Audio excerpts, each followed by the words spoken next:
Hello, welcome back to the lab. Today I'm going to show off my Hamfest haul.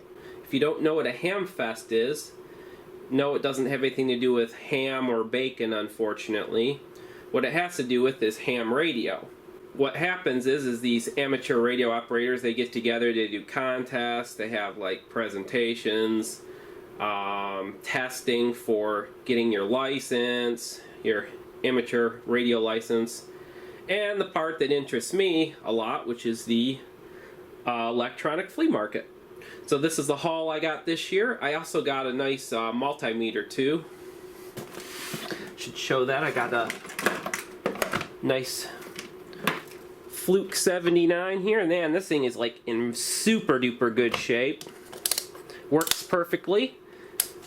The guy didn't want to sell it to me because he said he didn't know if it worked or not and he wanted a 9-volt to test it, but I'm like, hey dude, I don't care, I'll buy it even if it doesn't work.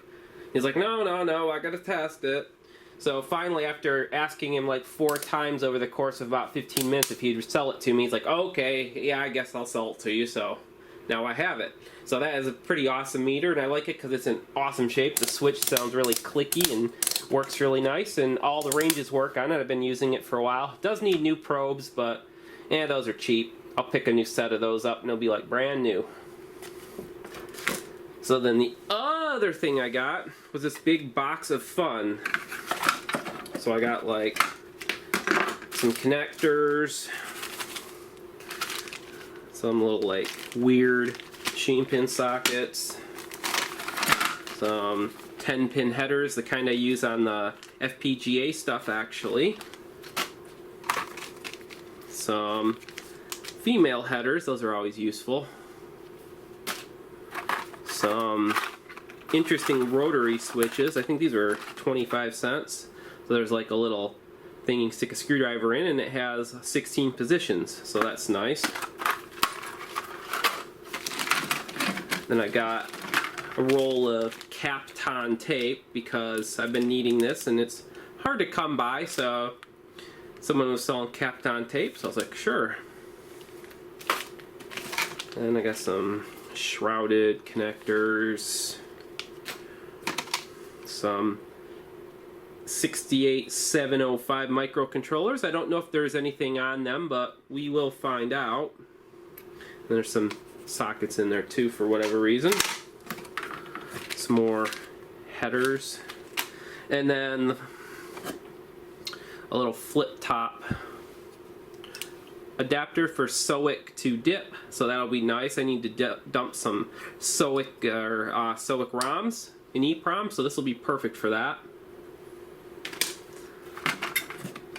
And then I got a couple boxes of chips off of like motherboards, so we got some fast SRAM, some various TTL chips, a bunch of BIOSes, there's EEPROMs in there, some flash ROMs, so those would be nice.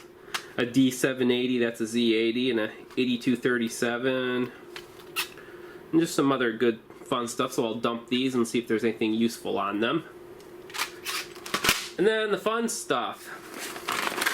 I got some brand new 6-line by 40 character self-scan displays. I have never seen 6 lines before. This one looks kind of used. I can see some text in it. Some nice ceramic chips on the back. Connector there. But some of these are brand spanking new and even include the huge driver board. This is a Fairchild F8 CPU on here, along with some other stuff, EEPROM, character ROM, and so I will eventually fire these up. So this has everything I need. It has the actual display itself. There's 0 burn-in on that. It's brand spanking new. The whole F8 controller, so all I have to do is apply power and this should start working. So there's 4 of these boards in here. So that's brand new. I paid 20 bucks for all of those, which was a very good deal actually. So I don't know, this one had a sticker up here. I'm not sure what's up with that. So So, yep, I got these four displays, which are very nice. 2 with drivers, 2 without.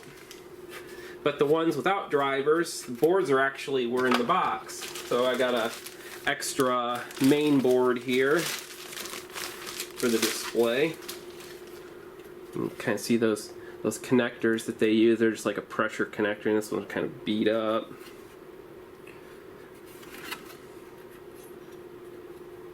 And these are custom 7-bit shift registers with high voltage outputs. Why 7? Because these displays are 5x7, so they only have 7 outputs. I think they should have had 8, but hey, that's what can you do? So that's why there are 6 of these, 1 for each row of characters.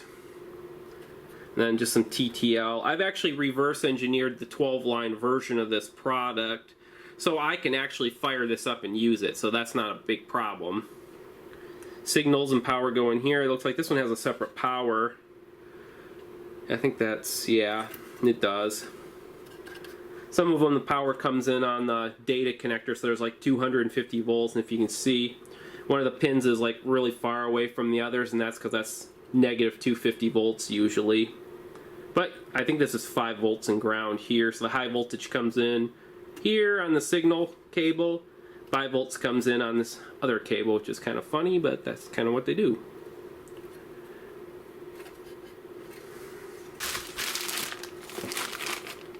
And then I got, looks like, no less than 3 more driver boards. 1, 2, and then the third one's missing the chips, but meh, who cares?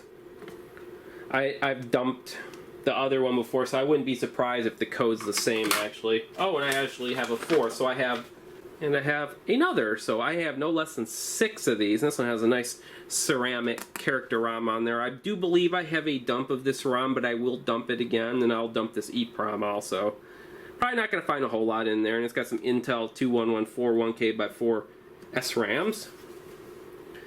Looks like there's some little fixes on there too.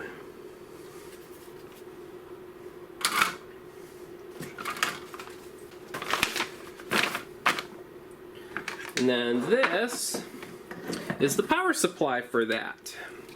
This is I've seen these little bricks before. This is a 250 volt output, 12 volt input, high voltage power supply. So you put 12 volts in and 250 volts comes out. And it's a little potted module, so not really any fixing, but I'm sure it does work. And that goes to this board, and then this plugs into your display board on that free connector. Then your signals plug in here. And these were 7805s, I do believe. So I can apply 5 volts to this board and 12 volts, and I bet that display will work. So I will try that here in a minute just to see what happens. But that's what I got on my Hamfest haul.